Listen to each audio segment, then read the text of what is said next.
As if I haven't exhausted the topic enough, here is another video on Ned, specifically the making of what is now known as the Nedsuit. I've lost most of the work in progress, photos and videos from 2019, but was able to scrounge up enough from Google Images to justify this. Please note that I will not be releasing the custom Nedsuit pattern. It's not for sale or otherwise available for download. Please also note that I was 17 years old when I designed this costume, and there are many things I would change today if I built a Ned 2.0. Without further ado, let's get started. I began with a hand-sculpted, 1-foot-tall clay model. The proportions were determined not just from reference photos of Ned that I pulled from the Chlorine music video, but also my own body. I had pictures taken of myself posing as I would while wearing the costume, and drew over them until it was as close to the original Ned model as I could reasonably get. I had to lengthen the legs, shorten the arms, and minimize the size of the head in order for the costume to fit and maneuver the way I wanted it to. After the clay model was finished, I patterned it and multiplied all the measurements by 5 to make it life-sized, and I did this by projecting it against a wall and tracing the pieces onto huge pieces of paper. These pieces were transferred to open cell polyfoam, which were then attached to spandex with spray adhesive. This would serve as the inner liner once put together. I cut the pieces out and glued them together with contact cement and sewed the inner edges up with upholstery thread.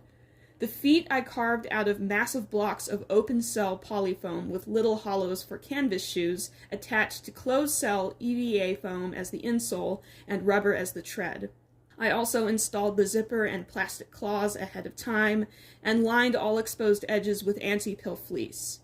The tail is a spandex sock that I stuffed loosely with polyfill to allow for some wiggling action. The joints in the arms and legs are also spandex to allow for greater movement, and that's the whole reason I could raise the arms up and crouch all the way to the ground. The suit stays on the body via a nylon harness that clips in the front, and the whole bodysuit was patterned in one piece, transferred to faux seal fur, and incrementally sewn together.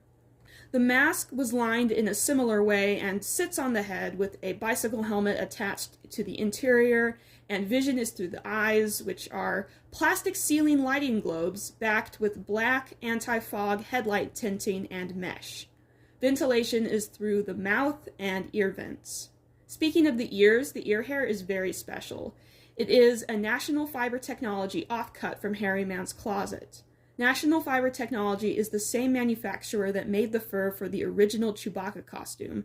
They make very realistic, long-fibered fur fabric, and it was perfect for the inside of Ned's ears. Ned's antlers started out as sewn vinyl, and I attempted 2 swappable sets, but this didn't work out because I was using sleeves instead of magnets or Velcro.